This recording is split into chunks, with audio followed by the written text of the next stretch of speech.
Ẹ káàbọ̀ sí orí ètò wa ètò yín, orúkọ tèmi ò yí padà, èmi ni ọmọ yín Rotibene Ọmọkùnṣọ̀fẹ́ tí gbogbo àwọn èèyàn mọ̀ sí Ọmọkùnṣọ̀fẹ́ TV.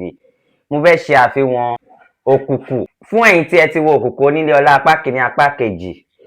Mo fẹ́ sọ fún yín pé kí lẹ rò pé ó máa ṣẹlẹ̀ nínú apá kẹta. Fún ẹ̀yin tí ẹ ti wo òkùnkùn onílé ọlá apá kìíní àti apá kejì, ẹ máa lọ sí orí YouTube channel Apankúfọ̀ òun gangan ibẹ̀ lẹ máa ti wo apá kìíní àti apá kejì. Tí ẹ bá ti wo apá kìíní àti apá kejì, ẹ máa rí pé gbogbo nǹkan tí mò ń sọ fún yín kò sí irọ́ ńbẹ̀. Ṣé rí ẹni tó direct fíìmù yìí, ìyẹn Adéyínká Adégbìtẹ́, ó kú iṣẹ́ takuntakun tó ń ṣe. Respect to you. Kò sí fíìmù tí Adéyínká direct rí tí ó dùn rí. Young talented producer and young talented director òun ni Adéyínká Adégbìtẹ́. So ẹ lọ sí orí YouTube channel Apankúfọ̀ kẹ́ lọ wo òkùnkùn onílé ọlá apá kìíní apá kejì. Ẹ máa rí pé àwọn tó kọ story yìí wọ́n ní ọpọlọ, àwọn tó produce ẹ̀ wọ́n ní ọpọlọ, àtàwọn tó tún wá act ìyẹn tó kópa nínú iṣẹ́ yìí gbogbo wọn ní ọlọ́pọlọ. So apá kẹta ń bọ̀ lọ́nà. Nínú apá kẹta èmi máa sọ nǹkan tó máa ṣẹlẹ̀ fún yín. Nǹkan tó máa ṣẹlẹ̀ nínú apá kẹta lélẹ̀. Ẹ mọ̀ pé Ọmọbóníkẹ́ ó ti pa ìyá òkùnkùn nínú apá kejì. So nínú apá kẹta òkùnkùn ò ní gbà, ó máa wá gbogbo ọ̀nà kan náà tó mọ̀ láti ṣe kíni, láti gba ẹ̀san ikú ìyá ẹ̀ àti láti gba ẹ̀san oore tó ṣe wọ́n nípa idẹ tí ó fi wo Ọmọbóníkẹ́ sàn. Bí a ti mọ̀ wípé oore ni òkùnkùn ṣe Ọmọbóníkẹ́ tó fi fún ní idẹ tí ó jogún bá ní ìdílé wọn. Nígbà míì ire máa ń di ibi máa ń di ire.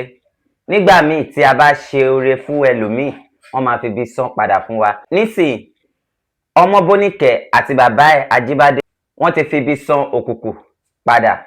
Ire dẹ̀ ni òkùnkùn ṣe fún Ọmọbóníkẹ́ àti Ajíbádé. Ó fún wọn ní idẹ àmọ́ wọn fẹ́ dá idẹ ọ̀hún padà mọ́. Idẹ ọ̀hún ló wá ń fa yánpọnyánrí láàrin ẹbí méjèèjì, láàrin ẹbí Ọmọbóníkẹ́ àti ẹbí òkùnkùn. Ẹ wá nǹkan tí mo fẹ́ bèèrè ń sìn ni pé kí ni ẹ rò yín pé ó máa ṣẹlẹ̀ nítorí òkùnkùn náà ti lọ gba agbára. Ó ti dé padà, ó ti rán àṣàsí sí Ọmọbóníkẹ́. Ọmọbóníkẹ́ ti ṣe kíni, ó yẹ kóun náà kú ṣùgbọ́n bàbá ẹ̀ tó jẹ́ Ajíbádé jẹ́ alágbára èèyàn, ó ti ṣe fẹ̀mírẹ̀mí tó dẹ̀ ṣe ibo ló tún lọ ṣe sí. Ṣé wá rí Òrìṣàfúnbí, òun náà ṣe bí alágbára, ó lóun fẹ́ lọ kojú Ajíbádé. Meanwhile Ajíbádé rèé, òun ti ní agbára Ajíbádé ń kọná. Ẹ wò kan tájíbádé sọ Òrìṣàfúnbí dì, ó sọ di ìkòkò. Ó wá ku òkùnkùn àti Ọmọbóníkẹ́ àti Ajíbádé tó máa fi gagbága. Bá dẹ̀ ṣe ń wo sinimá yìí lọ, a máa rí pé agbára òkùnkùn kò lè ka Ọmọbóníkẹ́ nítorí Ọmọbóníkẹ́ ti lọ fi idẹ tó gbà lọ́wọ́ òkùnkùn, ó ti lọ fi wá agbára kún agbára. Nísìnyí òkùnkùn ti padà lọ sínú igi, ó ti lọ bá àwọn alágbára tó tún ju Ọmọbóníkẹ́, wọ́n ti rò ní agbára. Bọ̀kọ́ tèmi fẹ́ sọ fún yín lélẹ́yìí ni pé tó bá máa dé padà, kò sí bó ṣe lè ṣe, agbára ẹ̀ kò tí lè ka Ọmọbóníkẹ́. Ṣé rí pé ó dé padà, ó ń ṣò pé òun dé padà, ó lọ bá Ajíbádé nílé, gbogbo nǹkan tó ṣe kò sí nǹkan tó lè fi wọ́n ṣe. Bọ̀kọ́ tèmi fẹ́ béèrè lọ́wọ́ ẹ̀yin tèmi nílé ojú yín pé nínú apá kẹta òkùnkùn yìí, kí ni ẹ̀yin rò wípé ó máa ṣẹlẹ̀? Mo fẹ́ kẹ́ bá mi sọ sínú comment section. Ṣé òkùnkùn máa lè borí Ajíbádé àti Ọmọbóníkẹ́ nínú apá kẹta, àbí kò tí ní borí, àbí fíìmù yìí ṣì máa dé apá kẹrin?